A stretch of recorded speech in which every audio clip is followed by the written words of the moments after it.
केंद्रीय निवडणूक आयोगानं सुनेत्रा पवारांना एक पत्र लिहिलेलं आहे। 26 फेब्रुवारी 2026 रोजी राष्ट्रीय अधिवेशनाच्या ठरावामध्ये झालेल्या बदलांचे कागदपत्र सादर करण्याचे निर्देश केंद्रीय निवडणूक आयोगानं सुनेत्रा पवारांना दिलेले आहेत। कारण या अधिवेशनामध्ये झालेले बदल प्राप्त झाले नसल्याचं केंद्रीय निवडणूक आयोगानं म्हटलंय। त्यामुळे आयोगाने या दुरुस्त्यांच्या समर्थनार्थ पक्षाकडून वैध कागदपत्र आणि प्रस्तावांची मागणी केलेली आहे।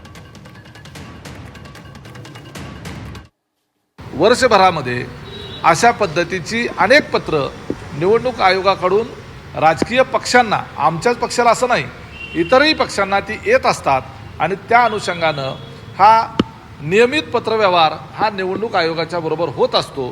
त्यामुळं निवडणूक आयोग आणि राजकीय पक्ष यांच्यामधला ॲडमिनिस्ट्रेटिव्ह प्रोसिजरचा तो भाग आहे। याच्या पलीकडं त्या पत्राला फारसं काही महत्त्व नाही।